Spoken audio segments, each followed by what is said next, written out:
नमस्कार दोस्तों, राधे राधे। अनु शर्मा क्लासेस में आप सबका बहुत बहुत स्वागत है। आप सबको तो पता है कि हम लोग हिंदी साहित्य के इतिहास आचार्य रामचंद्र शुक्ल की ग्रंथ का वाचन कर रहे हैं, जिसमें हम लोग आधुनिक काल में प्रकरण 5 पढ़ रहे हैं। इसमें हम लोग समालोचना और काव्य मीमांसा आज पढ़ेंगे। हम लोग अपनी क्लास का शुरुआत करते हैं। इस तिथि उत्थान में समालोचना का आदर्श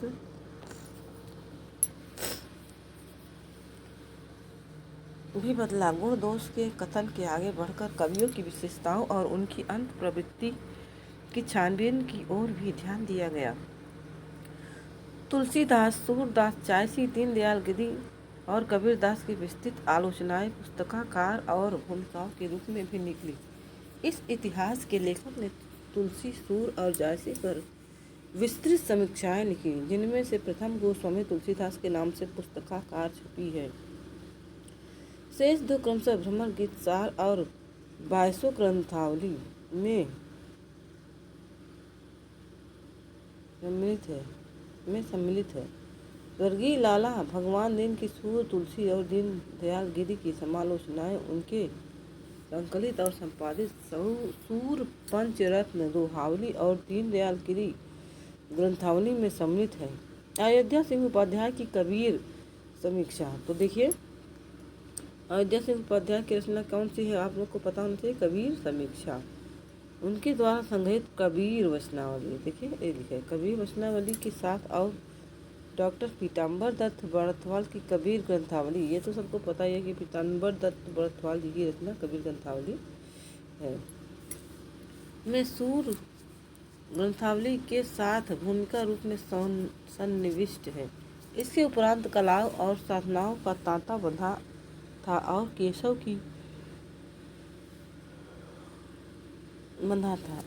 की काव्य कला श्री कृष्ण शंकर शुक्ल ने लिखी थी। गुप्त जी की कला प्रोफेसर सत्येंद्र ने लिखी। प्रेमचंद की उपन्यास कला पंडित जनार्दन प्रसाद झा द्विज ने लिखा। प्रसाद की नाट्य कला पद्माकर की काव्य साधना अखौरी गंगा प्रसाद सिंह ने लिखी। फिर प्रसाद की काव्य साधना श्री रामनाथ लाल सुमन जी ने लिखी। मीरा की प्रेम साधना पंडित भुवनेश्वर प्रसाद मिश्र माधव ने लिखी। एक दूसरे के आगे पीछे निकली। इनमें से कुछ पुस्तकें तो समालोचना की असली पद्धति पर निर्णयात्मक और व्याख्यात्मक दोनों ढंग लिए हुए चलती है तथा कवि के बाह्य और आभ्यंतर दोनों का अच्छा परिचय कराती है, जैसे केशव की काव्य कला, गुप्त जी की कला। केशव की काव्य कला में पंडित कृष्ण शंकर शुक्ल ने अच्छा विद्वत्पूर्ण अनुसंधान भी किया है। उनका कविवर रत्नाकर भी कवि की विशेषताओं को मार्मिक ढंग से सामने रखता है। पंडित गिरिजादत्त शुक्ल गिरीशकृत गुप्त जी की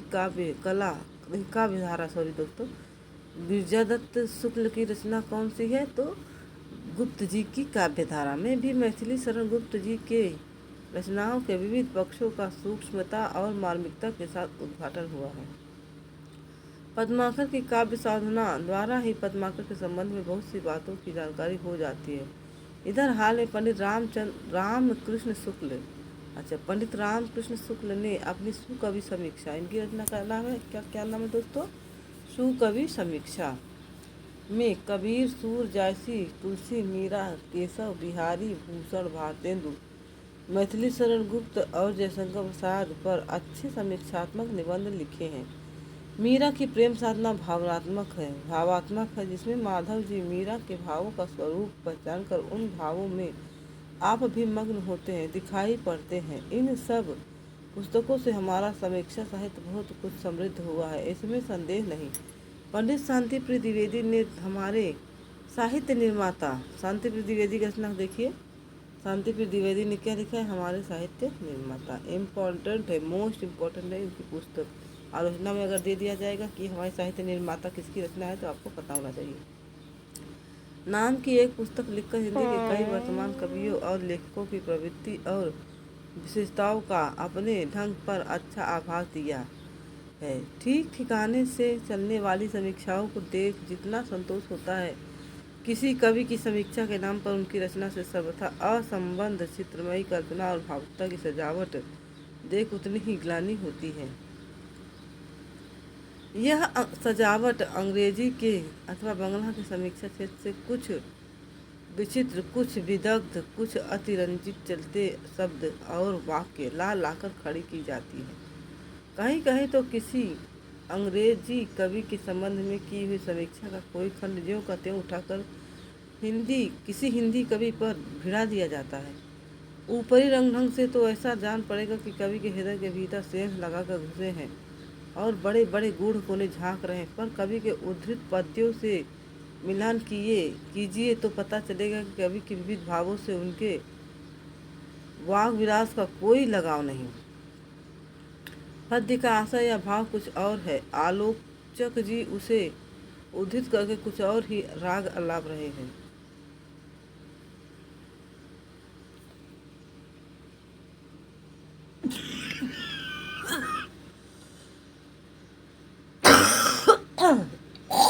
इतिहास का एक आरोपित इतिहास तक किसी विदेशी कवि के मानसिक विकास का इतिहास कहीं से लेकर वे सामने रखेंगे, पर इस बात का कोई प्रमाण न मिलेगा कि आलोच्य कवि के 25-30 पद्यों का भी ठीक तात्पर्य उन्होंने समझा है। कार छायावादी, ऐसे आलोचकों के शिकार छायावादी कहे जाने वाले कुछ भी अभी हो रहे हैं। नूतन शाखा के एक अच्छे कवि हाल ही में मुझसे मिले जो ऐसे कदरदानों से पनाह मांगते थे। अब सुनने में आ रहा है कि इस ढंग के ऊंचे हौसले वाले दो एक आलोचक तुलसी सूर के चारों ओर भी ऐसा ही चमचमाता वागजाल बिछाने वाले हैं। काव्य की छायावाद कही जाने वाली शाखा चले काफी दिन हुए, पर ऐसी कोई समीक्षा पुस्तक देखने में न आई जिसमें उक्त शाखा के रचना प्रक्रिया, टेक्निक, प्रसार की भिन्न भिन्न भूमियाँ सोच समझ कर निर्दिष्ट की गई हो। केवल प्रोफेसर नगेंद्र, अब देखिए इतना ही केवल पूछ लेगा कि नित्यानंदन पंत किसकी रचना है, तो हमें पता होना चाहिए कि ये नगेंद्र की रचना है। ठीक है, किसकी रचना है, तो नगेंद्र, प्रोफेसर नगेंद्र की पुस्तक ही ठिकाने की मिली। बात यह है कि इधर अभिव्यंजना का वैचित्र लेकर छायावाद चला, उधर उसके साथ ही प्रभावाभिव्यंजक समीक्षा, इम्प्रेशनिस्ट क्रिटिसिज्म का फैशन बंगाल होता हुआ आ थमका। इस प्रकार की समीक्षा में कवि ने क्या कहा है, उसका ठीक भाव या आशय क्या है, यह समझने या समझाने की आवश्यकता नहीं। आवश्यक इतना ही है कि उसकी किसी रचना का जिसके हृदय पर जो भी प्रभाव पड़े उसका वह सुंदरता और अनूठेपन के साथ वर्णन कर दे। कोई यह नहीं पूछ सकता कि कवि का भाव तो कुछ और है, उसका यह प्रभाव कैसे पड़ सकता है। इस प्रकार के समीक्षा के चलन ने अध्ययन, चिंतन और प्राकृत समीक्षा का रास्ता ही छीन लिया। प्रभावाभिव्यंजक समीक्षा कोई ठीक ठिकाने की वस्तु ही नहीं, न ज्ञान के क्षेत्र में उसका कोई मूल्य है, न भाव के क्षेत्र में उसे समीक्षा या आलोचना कहना ही व्यर्थ है। किसी कवि की आलोचना कोई इसलिए पढ़ने बैठता है कि उस कवि के लक्ष्य को, उसके भाव को ठीक ठीक हृदयंगम करने में सहारा मिले, इसलिए नहीं कि आलोचना की भाव भंगिमा और सजीले पद विन्यास द्वारा अपना मनोरंजन करे। यदि किसी रमणीय अर्थगर्भित पद्य की आलोचना ऐसे रूप में मिले कि एक बार इस कविता के प्रवाह में पढ़कर बहना ही पड़ता है, स्वयं कवि को भी व्यवस्था के साथ बहना पड़ा है, यह एकाधिक बार मयूर की भांति अपने सौंदर्य पर आके नाच उठता है, तो उसे लेकर कोई क्या करेगा। सारे यूरोप की बात छोड़िए, अंग्रेजी के वर्तमान समीक्षा क्षेत्र में ही प्रभावाभिव्यंजक समीक्षा की निस्सारता प्रकट करने वाली पुस्तकें बराबर निकल रही हैं। इस ढंग की समीक्षाओं में प्रायः भाषा विचार में बाधक बनकर आँख खड़ी होती है। लेखक का ध्यान शब्दों की तड़क भड़क, उसको आकर्षक योजना, अपनी उक्ति की चमत्कार आदि में उलझा रहता है, जिनके बीच स्वच्छंद विचारधारा के लिए जगह ही नहीं मिलती। विशुद्ध आलोचना के क्षेत्र में भाषा की क्रीड़ा किस प्रकार बाधक हुई है, यह कुछ बंधे हुए शब्द और वाक्य के किस प्रकार विचारों को रोक रहे हैं, ऐसी बातें जिनकी कहीं सत्ता नहीं, किस प्रकार घने वाकजाल के भीतर से भूत बनकर झांकती है, यह दिखाते हुए इस 20वीं शताब्दी के एक प्रसिद्ध समालोचना तत्वज्ञ ने बड़ी खिन्नता प्रकट की है। हमारे यहाँ के पुराने व्याख्याताओं और टीकाकारों की अर्थ क्रीड़ा प्रसिद्ध है। किसी पद्य का और अर्थ करना तो उनके बाएं हाथ का खेल है। तुलसीदास जी की चौपाइयों के 20-20 अर्थ निकालने वाले अभी मौजूद हैं। अभी थोड़े ही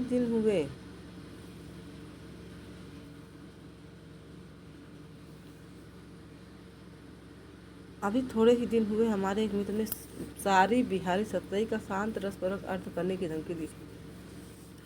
फारसी के हाफिज आदि शायरों की श्रृंगारी उक्तियों के आध्यात्मिक अर्थ प्रसिद्ध हैं। यद्यपि अरबी फारसी के कई पहुँचे हुए विद्वान यह आध्यात्मिकता नहीं स्वीकार करते।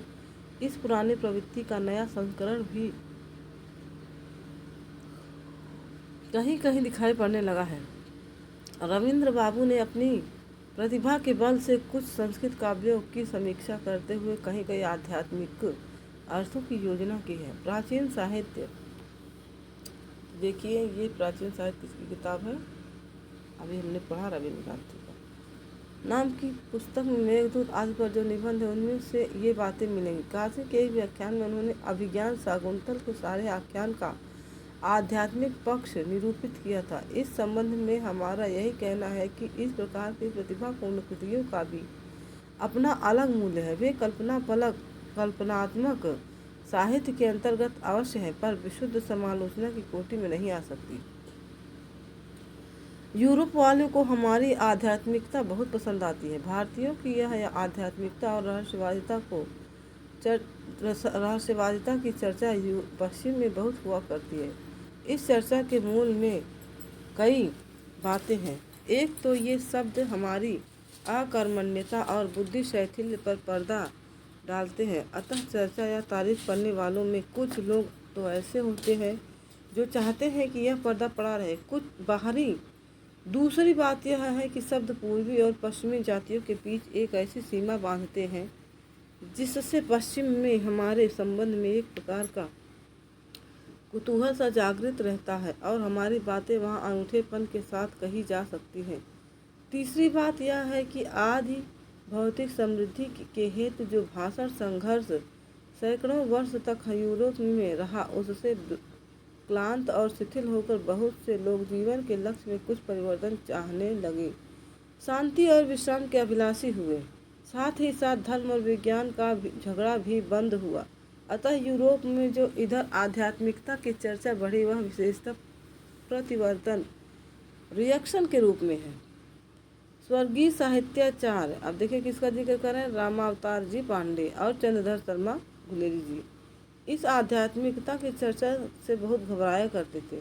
पुस्तकों और कवियों की आलोचना के अतिरिक्त पाश्चात्य काव्य मीमांसा को लेकर भी बहुत से लेख और पुस्तकें इस काल में लिखी गई। जैसे बाबू श्याम सुंदर दास ने क्या लिखी, साहित्य लोचन, मोस्ट इम्पॉर्टेंट है। कई बार परीक्षाओं में यह किताब पूछी गई है कि साहित्य लोचन किसकी रचना है, तो बाबू श्याम सुंदर दास जी की। और पद्मलाल पुन्नालाल बख्शी की कौन सी किताब है, विश्व साहित्य। देखिए पद्मलाल पुन्नालाल की आलोचनात्मक कृति का नाम है विश्व साहित्य। इनमें से पहली पुस्तक तो शिक्षोपयोगी है। दूसरी पुस्तक में यूरोपीय साहित्य के विकास तथा पाश्चात्य काव्य समीक्षकों के कुछ प्रचलित मतों का दिग्दर्शन है। इधर एक लेखकों की एक और प्रवृत्ति दिखाई पड़ रही है। ये यूरोप के कुछ कला संबंधी एक देशीय और अत्युक्त मतों को सामने लाकर हिंदी वालों की आंखों में उसी प्रकार चकाचौंध उत्पन्न करना चाहते हैं जिस प्रकार कुछ लोग वहाँ के फैशन की तड़क भड़क दिखाकर जर्मन, फ्रांस, इटली, रूस, स्वीडन इत्यादि अनेक देशों के नए पुराने कवियों, लेखकों और समीक्षकों के नाम गिनाकर वे एक प्रकार का आतंक उत्पन्न करना चाहते हैं। वे कला संबंधी विलायती पुस्तकों की बातें लेकर कहीं मैटरलिंक किसी लेखक का नाम है दोस्तों, मैटरलिंक एक लेखक का नाम है, विदेशी लेखक है ये। कहीं गेटे, एक और लेखक का नाम है गेटे, जिसको गेटे कहते हैं, ठीक है। और कहीं टॉलस्टॉय के उद्धरण देकर अपने लेखों की तड़क भड़क भर बढ़ाते हैं। लेखों को यहाँ से वहाँ तक पढ़ जाइए, लेखकों के अपने किसी विचार का पता न लगेगा। उद्धृत मतों की व्याप्ति कहाँ तक है, भारतीय सिद्धांतों के साथ उनका कहाँ सामंजस्य और कहाँ विरोध, इन सब बातों के विवेचन का सर्वथा अभाव पाया जाएगा। साहित्यिक विवेचना से संबंध रखने वाले जिन भावों और विचारों के द्योतन के लिए हमारे यहाँ के साहित्य ग्रंथों में बराबर से शब्द प्रचलित चले आते हैं, उनके स्थान पर भी भद्दे गढ़े हुए शब्द देखकर लेखकों की अभिज्ञता की ओर बिना ध्यान गए नहीं रहता। समालोचना के क्षेत्र में ऐसे विचार शून्य लेखों से कोई विशेष लाभ नहीं। पश्चिम के काव्य कला संबंधित प्रचलित वादों में अक्सर एकांग दृष्टि की दौड़ ही विलक्षण दिखाई पड़ा करती है। वहाँ के कुछ लेखक काव्य के किसी एक पक्ष को उसका पूर्ण स्वरूप मान इतनी दूर तक ले जाते हैं कि उनके कथन में अनूठी सुक्ति सा चमत्कार आ जाता है और बहुत से लोग उसे सिद्धांत या विचार के रूप से ग्रहण कर चलते हैं। यहाँ हमारा काम काव्य के स्वरूप पर विचार करना या प्रबंध लिखना नहीं, बल्कि प्रचलित प्रवृत्तियों और उनके उद्गमों तथा कारणों का दिग्दर्शन कराना मात्र है। अतः यहाँ काव्य कला के संबंध में उन प्रवादों का जिनका यूरोप में सबसे अधिक फैशन रहा है संक्षेप में उल्लेख करके तब मैं इस प्रसंग को समाप्त करूँगा। इसकी आवश्यकता मैं यहाँ केवल इसलिए समझता हूँ कि एक ओर यूरोप में तो व्यापक और सूक्ष्म दृष्टि संपन्न समीक्षकों द्वारा इन प्रवादों का निराकरण हो रहा है, दूसरी ओर हमारे हिंदी साहित्य में इनकी भद्दी नकल शुरू हुई है। यूरोप में जिस प्रवाद का इधर सबसे अधिक फैशन रहा है वह काव्य का उद्देश्य काव्य ही है, यह कला का उद्देश्य कला ही है। इस प्रवाद के कारण जीवन और जगत की बहुत सी बातें जिनका किसी काव्य के मूल्य निर्माण में दिनों से योग चला आ रहा था, यह कहकर टाली जाने लगी कि ये तो इतर वस्तुएं हैं, शुद्ध कला क्षेत्र के बाहर की व्यवस्थाएं हैं। पाश्चात्य देशों में इस प्रवाद की योजना करने वाले कई सामान खड़े हुए थे। कुछ तो इसमें जर्मन सौंदर्य शास्त्रियों की यह उद्भावना सहायक हुई कि सौंदर्य संबंधी अनुभव एस्थेटिक एक्सपीरियंस एक भिन्न ही प्रकार का अनुभव है जिसका और प्रकार के अनुभव से कोई संबंध ही नहीं। इससे बहुतेरे साहित्य शास्त्री यह समझने लगे कि कला का मूल्य निर्धारण भी उसके मूल्य को और सब मूल्यों से एकदम विच्छिन्न करके ही होना चाहिए। ईसा की 19वीं शताब्दी के मध्य भाग में डिस्लर, इसको हिस्लर भी कहते हैं, ने यह मत प्रवर्तित किया जिसका चलन अब तक किसी न किसी रूप में रहा है। अंग्रेजी में इस मत के सबसे प्रभावशाली व्याख्याताओं में डॉक्टर बेडले, तो कौन है? डॉक्टर बेडले हैं। उन्होंने इस संबंध में कहा है, यह काव्य सौंदर्य संबंधी अनुभव अपना लक्ष्य आप ही है, इसका अपना निराला मूल्य है। अपने विशुद्ध क्षेत्र के बाहर भी इसका और प्रकार का मूल्य हो सकता है। किसी कविता से यदि धर्म और शिष्टाचार का भी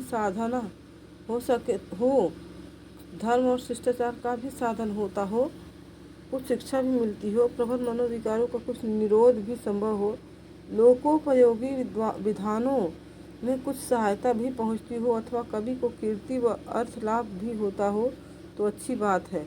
इनके कारण भी उसकी कदर हो सकती है, पर इन बाहरी बातों के मूल्य के हिसाब से उस कविता की उत्तमता की असली जांच नहीं हो सकती। उसकी उत्तमता तो एक तृप्तिदायक कल्पनात्मक अनुभव विशेष से संबंध रखती है, अतः उसकी परीक्षा भीतर से ही हो सकती है। किसी कविता को लिखते या जांचते समय यदि बाहरी मूल्यों की ओर भी ध्यान रहेगा तो बहुत करके उसका मूल्य घट जाएगा या छिप जाएगा। बात यह है कि कविता को यदि हम उसके विशुद्ध क्षेत्र से बाहर ले जाएंगे तो उसका स्वरूप बहुत कुछ विकृत हो जाएगा, क्योंकि उसकी प्रकृति या सत्ता न तो प्रत्यक्ष जगत का कोई अंग है, न अनुकृति। उसकी तो एक दुनिया ही निराली है, एकांत, स्वतः पूर्ण और स्वतंत्र।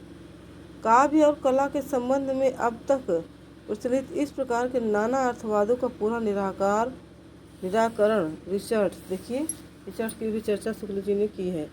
I.A. रिचर्ड है ना। आइए रिचर्ड ने अपनी पुस्तक, आइए रिचर्ड की पुस्तक का नाम देखिए, बहुत ही ज़्यादा इम्पोर्टेंट है, साहित्य समीक्षा सिद्धांत, प्रिंसिपल्स ऑफ लिटरेरी क्रिटिसिज्म, ये इनकी किताब का नाम है ना। में बड़ी सूक्ष्म और गंभीर मनोवैज्ञानिक पद्धति पर किया है। उपर्युक्त कथनों में चारों मुख्य बातों की अलग अलग परीक्षा करके उन्होंने उनकी अपूर्णता, अयुक्तता और अर्थहीनता प्रतिपादित की है। यहाँ उनके दिग्दर्शन का स्थान नहीं। प्रचलित सिद्धांत का जो प्रधान पक्ष है कि कविता की दुनिया ही निराली है, उसकी प्रकृति या सत्ता न तो प्रत्यक्ष जगत का कोई अंग है न अनुकृति। इस पर रिचर्ड के वक्तव्य का सारांश नीचे दिया जाता है। यह सिद्धांत कविता को जीवन से अलग समझने का आग्रह करता है, पर स्वयं डॉक्टर बैडले इतना मानते हैं कि जीवन के साथ उसका लगाव भीतर भीतर अवश्य है। हमारा कहना है कि यही भीतरी लगाव असल चीज़ है। जो कुछ काव्यानुभव, पोइटिक एक्सपीरियंस होता है, वह जीवन से होकर आता है। काव्य जगत की शेष जगत से भिन्न कोई सत्ता नहीं और न उसके कोई अलौकिक या विशेष नियम है। उसकी योजना बिल्कुल वैसे ही अनुभवों से हुआ करती है जैसे और सब अनुभव होते हैं।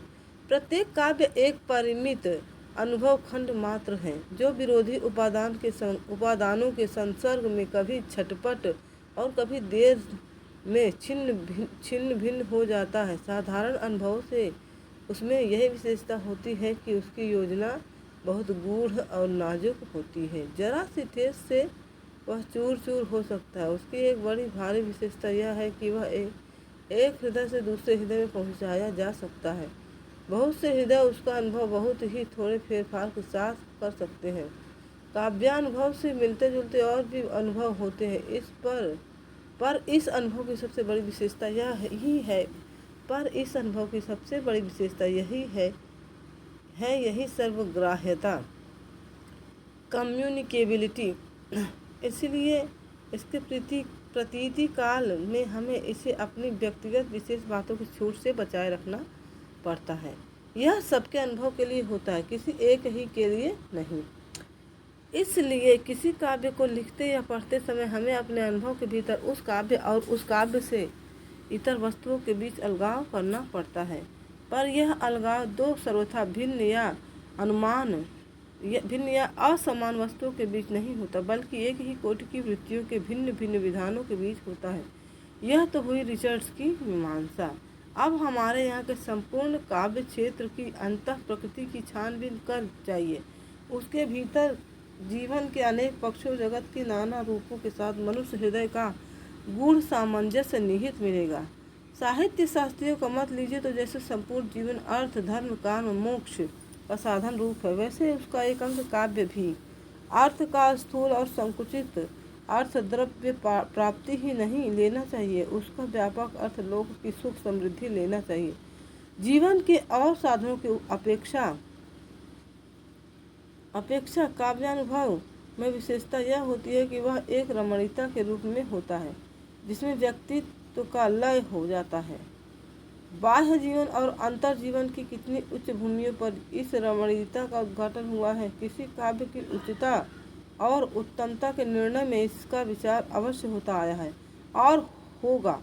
हमारे यहाँ के लक्षण ग्रंथों में रसानुभव को जो लोकोत्तर और ब्रह्मानंद सहोदर, देखिए लोकोत्तर और ब्रह्मानंद सहोदर की भी चर्चा शुक्ल जी ने कि आदि कहा गया है, वह अर्थवाद के रूप में, सिद्धांत रूप में नहीं। उसका तात्पर्य केवल इतना ही है कि रस में केवल व्यक्तित्व का लय हो जाता है। यूरोप में समालोचना शास्त्र का क्रमागत विकास फ्रांस में ही हुआ, अतः फ्रांस का प्रभाव यूरोपीय देशों में बहुत कुछ रहा। विवरणात्मक समालोचना के अंतर्गत ऐतिहासिक और मनोवैज्ञानिक आलोचना का उल्लेख हो चुका है। पीछे प्रभाववादियों, इम्प्रेशनिस्ट्स का जो दल खड़ा हुआ, वह कहने लगा कि हमें किसी कवि की प्रकृति, स्वभाव, सामाजिक परिस्थिति आदि से क्या प्रयोजन। हमें तो केवल किसी काव्य को पढ़ने से जो आनंदपूर्ण भाव हमारे चित्त पर पड़ता है, उसी को प्रकट करना चाहिए और उसी को समालोचना समझना चाहिए। प्रभाववादियों का पक्ष यह है, हमारे चित्त पर किसी काव्य से जो प्रभाव हमारे चित्त पर पड़े उसी का वर्णन यदि हमने कर दिया तो समालोचना हो गई। कहने की आवश्यकता नहीं कि इस मत के अनुसार समालोचना का एक व्यक्तिगत वस्तु है, उसके औचित्य अनौचित्य पर किसी को कुछ विचार करने की जरूरत नहीं। जिस पर जैसा प्रभाव पड़े वह वैसा कहे। उक्त प्रभाववादियों की बात लें तो समालोचना कोई व्यवस्थित शास्त्र नहीं रह गया, वह एक कला की कृति से निकली हुई दूसरी कला की कृति, एक काव्य से निकला हुआ दूसरा काव्य ही हुआ। काव्य की स्वरूप मीमांसा के संबंध में यूरोप में इधर सबसे अधिक जोर रहा है अभिव्यंजनावाद। देखिए, अभिव्यंजनावाद का भी यहाँ पे जिक्र शुक्ल जी ने किया है। एक्सप्रेशनिज्म का जिसके प्रवर्तक है इटली के क्रोचे, देख लीजिए, अभिव्यंजनावाद के प्रवर्तक का भी नाम उन्होंने लिया है, बेनिनातो क्रोचे, है ना, क्रोचे जी। इसको आप लोग ध्यान में रखें। इसमें अभिव्यंजना अर्थात किसी बात को कहने का ढंग ही सब कुछ है। बात चाहे जो या जैसी हो अथवा कुछ ठीक ठिकाने की भी न हो, काव्य में जिस वस्तु या भाव का वर्णन होता है वह इस वाद के अनुसार उपादान मात्र है। समीक्षा में उसका कोई विचार अपेक्षित नहीं। काव्य में मुख्य वस्तु है वह आकार या सांचा जिसमें वह वस्तु या भाव डाला जाता है। जैसे कुंडल की सुंदरता की चर्चा उसके आकार या रूप को लेकर होती है, सोने को लेकर नहीं, वैसे ही काव्य के संबंध में भी समझना चाहिए। तात्पर्य यह है कि अभिव्यंजना के ढंग का अनूठापन ही सब कुछ है। जिस वस्तु या भाव की अभिव्यंजना की जाती है वह क्या है, कैसा है, यह सब काव्य क्षेत्र के बाहर की बात है। क्रोचे का कहना है कि अनूठी उक्ति की अपनी अलग सत्ता होती है, उसे किसी दूसरे कथन का पर्याय न समझना चाहिए। जैसे यदि किसी कवि ने कहा सोई हुई आशा आँख मलने लगी, तो यह न समझना चाहिए कि उसने यह उक्ति इस उक्ति के स्थान पर कही है कि फिर कुछ आशा होने लगी। वह एक निरपेक्ष उक्ति है, कवि को वही कहना ही था।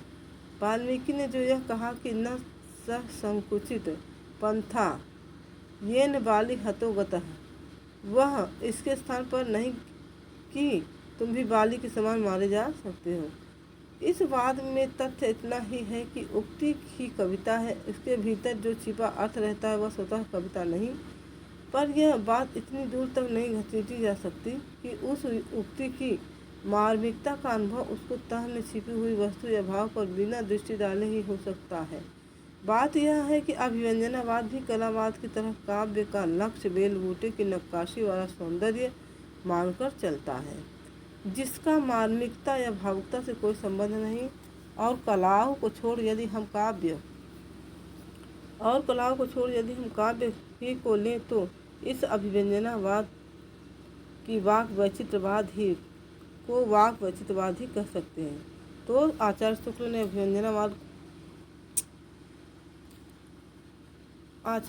ने अभिव्यंजनावाद को क्या कहा है दोस्तों? तो देखिए, अभिव्यंजनावाद को वाग वैचित्रवाद आचार्य शुक्ल जी मानते हैं, ठीक है दोस्तों, कह सकते हैं। और इसे अपने यहाँ के पुराने वक्रोक्तिवाद का विलायती उत्थान मान सकते हैं। इन्हीं दोनों वादों की दृष्टि से यह कहा जाने लगा कि समालोचना के क्षेत्र से अब लक्षण नियम रीति काव्य भेद गुण दोष छंद व्यवस्था आदि का विचार उठ गया।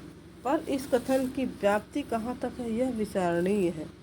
साहित्य के ग्रंथों में जो लक्षण नियम आदि दिए गए थे वे विचार की व्यवस्था के लिए, काव्य संबंधी चर्चा के सुविधे के लिए, पर इन लक्षणों और नियमों का उपयोग गहरे और कठोर बंधन की तरह होने लगा और उन्हीं को बहुत से लोग सब कुछ समझने लगे। जब कोई बात हद से बाहर जाने लगती है तब प्रतिवर्तन रिएक्शन का समय आता है। यूरोप में अनेक प्रकार के वादों की उत्पत्ति प्रतिवर्तन के रूप में ही हुआ करती है। अतः हमें सामंजस्य बुद्धि से काम लेकर अपना स्वतंत्र मार्ग निकालना चाहिए। बेल बूटे और नक्काशी के लक्ष्य के समान काव्य का भी लक्ष्य सौंदर्य विधान लगातार करते रहने से काव्य रचना पर जो प्रभाव पड़ा है उसका उल्लेख हो चुका है। और यह भी कहा जा चुका है कि यह सब काव्य के साथ कला शब्द लगने के कारण हुआ है। हमारे यहाँ काव्य की गिनती 64 कलाओं के भीतर नहीं की गई है। यहाँ इतना और सूचित करना आवश्यक जान पड़ता है कि सौंदर्य की भावना को रूप देने से मनोविज्ञान के क्षेत्र में आए हुए उस सिद्धांत का भी असर पड़ा है जिसके अनुसार अंतर संज्ञा में निहित अतृप्त काम वासना ही कला निर्माण की प्रेरणा करने वाली अंतर्वृत्ति है। यूरोप में चित्रकारी, तो देखिए यूरोप में किस किस पर कला बनाया गया है, तो चित्रकारी, मूर्तिकारी, नक्काशी, बेल बूटी आदि के समान कविता भी ललित कलाओं के भीतर दाखिल हुई। अतः धीरे धीरे उसका लक्ष्य भी सौंदर्य विधान ही ठहराया गया। जबकि यह सौंदर्य भावना काम वासना द्वारा प्रेरित ठहराई गई, तब पुरुष कवि के लिए यह स्वाभाविक ही ठहरा कि उसकी सारी सौंदर्य भावना स्त्रीमयी हो, अर्थात प्रकृति के अपार क्षेत्र में जो कुछ सुंदर दिखाई पड़े उसकी भावना स्त्री के रूप में सौंदर्य के भिन्न भिन्न अंग लेकर ही की जाए। अरुणोदय की छटा का अनुभव कामिनी के कपोलों पर दौड़ी हुई लज्जा की लड़ाई लाकर किया जाए। राका रजनी की सुषमा का अनुभव सुंदरी के उज्ज्वल वस्त्र या शुभ्र हास द्वारा किया जाए। आकाश में फैली हुई कादम्बिनी तब तक सुंदरी न लगे जब तक उस पर स्त्री के मुक्त कुंतल का आरोप न हो। आजकल तो स्त्री कवियों की कमी नहीं है, उन्हें अब पुरुष कवियों का दीन अनुकरण न कर अपनी रचनाओं में क्षितिज पर उठती हुई मेघमाला को दाढ़ी मूछ के रूप में देखना चाहिए, है ना। फिर काव्य रचना और काव्यचर्या दोनों में इधर स्वप्न और मद का प्रधान स्थान रहने लगा। ये दोनों शब्द काव्य के भीतर प्राचीन समय में धर्म संप्रदायों से आए लोगों की धारणा यह थी कि संत या सिद्ध लोगों की बहुत सी बातों का आभास तो स्वप्न में मिलता था अथवा तन्मयता की दशा में। कवियों को अपने भाव में मग्न होते देख लोग उन्हें भी इस प्रत्यक्ष जगत और जीवन से अलग कल्पना के स्वप्न लोक में विचरने वाले जीव प्यार और श्रद्धा से कहने लगे। यह बात बराबर कवियों की प्रशंसा में आदर्शवाद रूप में चलती रही। पर ईसा की इस 20वीं शताब्दी में आकर वह एक मनोवैज्ञानिक तथ्य के रूप में फ्रायड द्वारा प्रदर्शित की गई। उसने कहा कि जिस प्रकार स्वप्न अंतःसंज्ञा में निहित अतृप्त वासनाओं की तृप्ति का एक अंतर्विधान है, उसी प्रकार कलाओं का निर्माण करने वाली कल्पना भी। इससे कभी कल्पना और स्वप्न का अभेद भाव और भी पक्का हो गया। पर सच पूछे तो कल्पना में आई हुई वस्तुओं की अनुभूति और स्वप्न में दिखाई पड़ने वाली वस्तुओं की अनुभूति के स्वरूप में बहुत अंतर है। अतः काव्य रचना या काव्य चर्चा में स्वप्न की बहुत अधिक भरमार अपेक्षित नहीं। यूँ हो कहीं कहीं साम्य के लिए यह शब्द आ जाया करे तो कोई हर्ज नहीं। अब मद और मादकता लीजिए। काव्य क्षेत्र में इसका चलन फारस में बहुत पहले से अनुमित होता है। यद्यपि इस्लाम के पूर्व का वहाँ का सारा साहित्य नष्ट कर दिया गया, इसका एक चिट भी कहीं नहीं मिलता। और पर शाबरी में मद और प्याले की रूढ़ी बनी रही, जिसको सूफियों ने लेकर और भी बढ़ाया। सूफी शायर दीन दुनिया से अलग प्रेम मद में मतवाले आज़ाद जीव माने जाते हैं। धीरे धीरे कवियों के संबंध में सभी मतवालेपन और फक्कड़पन की भावना वहाँ जड़ पकड़ती गई और वहाँ से हिंदुस्तान में आई यूरोप में गेटे और वर्ड्सवर्थ के समय तक मतवालेपन और फक्कड़पन को इस भावना का कवि और काव्य के साथ कोई नित्य संबंध नहीं समझा जाता था। जर्मन कवि गेटे बहुत ही व्यवहार कुशल राजनीतिक था। इसी प्रकार वर्ड्सवर्थ भी लोक व्यवहार से अलग एक ऋण नहीं माना जाता था। एक खास ढंग का फक्कड़पन और मतवालापन बायरन और शैली में दिखाई पड़ा है। तो कौन कौन से पाश्चात्य लेखकों का जिक्र किया उन्होंने? बायरन, शैली, गेटे, फ्रायड, है ना। इन सब के आपको ध्यान में रखना है, जिसकी चर्चा यूरोप ही तक न रहकर अंग्रेजी साहित्य के साथ साथ हिंदुस्तान तक पहुंची। इससे मतवालेपन और फक्कड़पन की जो भावना सबसे पहले फारसी साहित्य के रूप में बनती आ रही थी, वह और भी पक्की हो गई। भारत में मतवालेपन या फक्कड़पन की भावना अघोर पंथ आदि कुछ संप्रदायों में तथा सिद्ध बनने वाले कुछ साधुओं में ही चलती आ रही थी। कवियों के संबंध में इसकी चर्चा नहीं थी। यहाँ तो कवि के लिए लोक व्यवहार से कुशल होना आवश्यक समझा जाता था। राजशेखर ने काव्य मीमांसा में कवि के जो लक्षण कहे हैं, उससे यह बात स्पष्ट हो जाएगी। यह ठीक है कि राजशेखर ने राज्यसभा में बैठने वाले दरबारी कवियों के स्वरूप का वर्णन किया है और वह स्वरूप एक विलासी दरबारी का है, मुक्त हृदय स्वच्छंद कवि का नहीं। पर वाल्मीकि से लेकर भगवती और पंडित राज जगन्नाथ तथा चंद से लेकर ठाकुर और पद्माकर तक कोई मद से झूमने वाला लोग व्यवहार से अनभिज्ञ या बेपरवाह पक्का नहीं माना गया। प्रतिभाशाली कवियों की प्रवृत्ति अर्थ में रथ साधारण लोगों से भिन्न और मनस्विता लिए होती है तथा देखिए एक बार हो जा रहा है थोड़ा सा दोस्तों, इसके लिए क्षमा प्रार्थी हूँ मैं। तथा लोगों के देखने में कभी कभी एक सनक सी जान पड़ती है। जैसे और लोग अर्थ की चिंता में लीन होते हैं, वैसे ही वे अपने किसी उद्भासित प्रसंग में लीन दिखाई पड़ते हैं। प्रेम और श्रद्धा के कारण लोग इन प्रवृत्तियों को अत्युक्ति के साथ प्रकट करते हुए मद में झूमना, स्वप्न में लीन रहना, निराली दुनिया में विचरना इत्यादि कहने लगे। पर इसका परिणाम न होना चाहिए कि कभी लोग अपने प्रशस्ति की यह अत्युक्त बातों को ठीक ठीक चरितार्थ करने में लगे। लोग कहते हैं कि समालोचकगण अपनी बातें कहते ही रहते हैं, पर कभी लोग जैसी मौज होती है वैसी रचना करते ही हैं। पर यह बात नहीं है। कवियों पर साहित्य के मीमांसकों का बहुत प्रभाव पड़ता है। बहुतेरे कवि विशेषतः नए उनके आदर्शों के अनुकूल चलने का प्रयत्न करने लगते हैं। उपर्युक्त यादों के अनुकूल इधर बहुत कुछ काव्य रचना यूरोप में हुई, जिसका कुछ अनुकरण बंगला में हुआ। आजकल हिंदी की जो कविता छायावाद के नाम से पुकारी जाती है, उनमें इस सब वादों का मिला जुला आभास पाया जाता है। इसका तात्पर्य यह नहीं कि इन सब कवियों ने इसके सिद्धांत सामने रखकर रचना की है। उनके आदर्शों के अनुकूल कुछ कविताएं यूरोप में हुई, जिनकी देखा देखी बंगला साहित्य में भी होने लगी। इस प्रसंग में इतना लिखने का प्रयोजन केवल यही है कि यूरोप के साहित्य क्षेत्र में फैशन के रूप में प्रचलित बातों को कच्चे पक्के ढंग से सामने लाकर कुतूहल उत्पन्न करने की चेष्टा करना, अपनी मस्तिष्क शून्यता के साथ ही साथ समस्त हिंदी पाठकों पर मस्तिष्क शून्यता का आरोप करना है। काव्य और कला पर निकलने वाले भड़कीले लेखों में आवश्यक अनभिज्ञता और स्वतंत्र विचार का अभाव देख दुख होता है। इधर कुछ दिनों से सत्यम शिवम सुंदरम की बड़ी धूम है, जिसे कुछ लोग शायद उपनिषद वाक्य समझ अपने यहाँ भी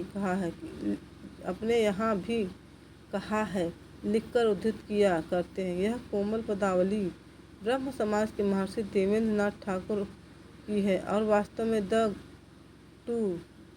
गुड एंड द ब्यूटीफुल का अनुवाद है। बस इतना और कहकर मैं इस प्रसंग को समाप्त करता हूँ कि किसी साहित्य में केवल बाहर की भद्दी नकल उसकी अपनी उन्नति या प्रगति नहीं कही जा सकती। बाहर से सामग्री खूब आए, पर वह कूड़ा करकट के रूप में न इकट्ठी की जाए, उसकी कड़ी परीक्षा हो, उस पर व्यापक दृष्टि से विवेचन किया जाए, जिससे हमारे साहित्य के स्वतंत्र और व्यापक विकास में सहायता पहुँचे। तो ठीक है दोस्तों, यह हमारी यह इकाई भी अब समाप्त हो गई। नीचे उनके संदर्भ दिए गए हैं। आगे हम लोग अब नेक्स्ट वीडियो में देखेंगे। ठीक है दोस्तों, तब तक के लिए राधे राधे दोस्तों। और आपको हमारा यह प्रयास कैसा लगा कृपया कमेंट में ज़रूर लिखें। और हाँ, आपको अगर यह उपयोगी लगे तो आप हमारे चैनल को लाइक, सब्सक्राइब एंड शेयर ज़रूर करें। राधे राधे दोस्तों।